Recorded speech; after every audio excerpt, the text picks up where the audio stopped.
Selamat malam, kembali lagi di radio. Roro Jonggrang adalah sebuah legenda atau cerita rakyat populer yang berasal dari daerah istimewa Yogyakarta. Juga berkembang di Jawa Tengah, Indonesia.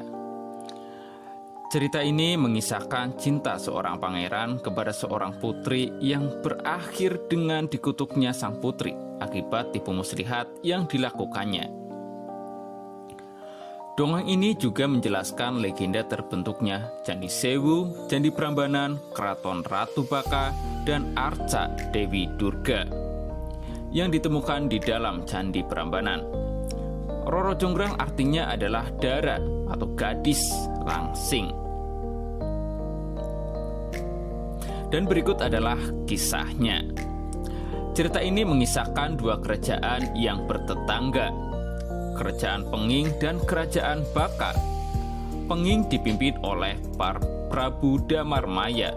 Ia berputra Raden Bandung Bondowoso. Sedangkan Kerajaan Baka dipimpin oleh raksasa pemakan manusia bernama Prabu Baka.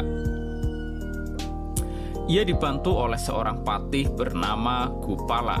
Meskipun berasal dari bangsa raksasa, Prabu Baka memiliki putri cantik bernama Roro Jonggrang. Untuk memperluas kerajaan, Prabu Baka menyerukan perang kepada Kerajaan Penging. Pertempuran meletus di Kerajaan Penging. Demi mengakhiri perang, Prabu Damarmaya mengirimkan putranya untuk menghadapi Prabu Baka. Berkat kesaktiannya, Bandung Bondowoso berhasil mengalahkan dan membunuh Prabu Baka. Berita kematian Prabu Baka segera dilaporkan oleh Patih Gupala kepada Roro Jonggrang. Setelah gugurnya Prabu Baka, Pangeran Bandung Bondowoso menyerbu masuk ke dalam Keraton Baka. Di sana ia terpikat oleh kecantikan Roro Jonggrang. Ia pun melamar sang putri, tetapi ditolak karena sang putri tidak mau menikahi pembunuh ayahnya. Karena terus dibujuk, akhirnya sang putri bersedia dipersunting dengan dua syarat yang mustahil untuk dikabulkan. Syarat pertama adalah pembuatan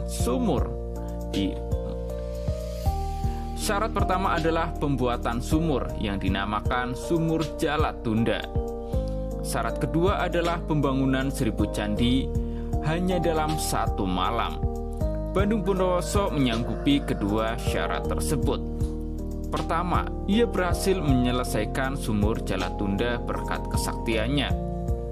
Setelah sumur selesai, Roro Jonggrang berusaha memperdaya sang pangeran agar bersedia turun ke dalam sumur dan memeriksanya. Setelah Bandung Bondowoso turun, sang putri memerintahkan Gupala untuk menimbun sumur dengan batu. Akan tetapi, Bandung Bondowoso berhasil keluar dengan cara mendobrak timbunan batu berkat kesaktiannya.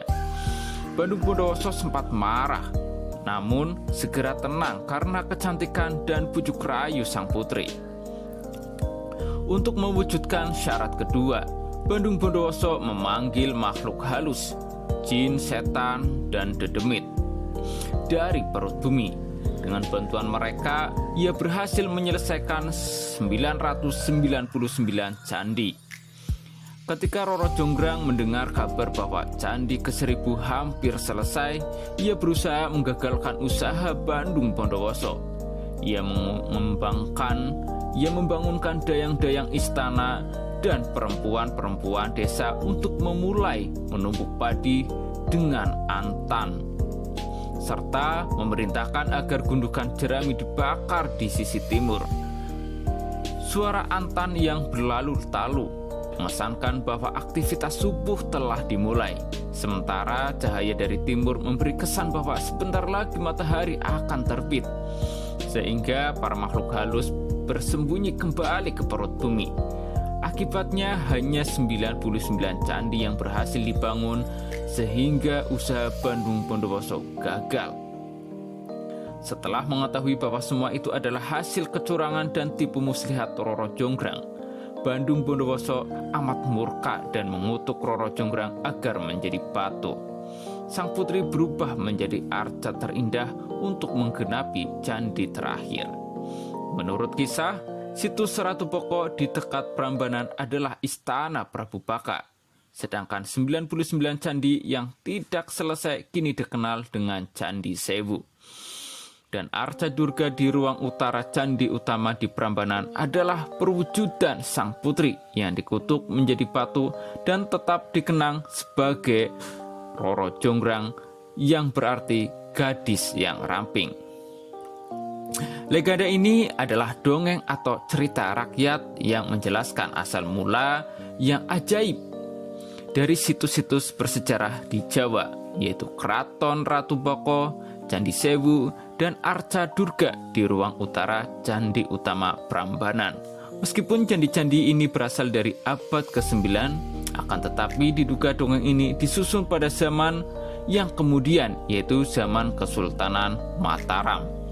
Tafsiran lainnya menyebutkan bahwa legenda ini merupakan ingatan kolektif samar-samar masyarakat setempat mengenai peristiwa bersejarah yang pernah terjadi di kawasan ini, yaitu peristiwa perebutan kekuasaan antara Wangsa Sailendra dan Wangsa Sanjaya untuk berkuasa di Jawa Tengah.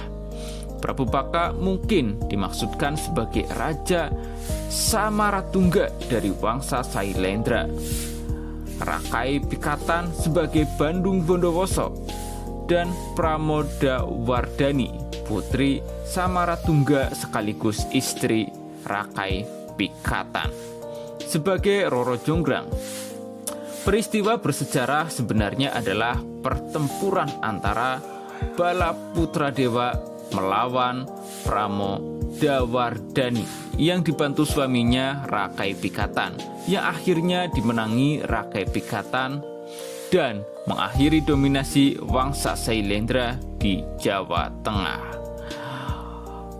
Oke, itulah beberapa cerita tentang Roro Jonggrang. Sampai ketemu di siaran berikutnya.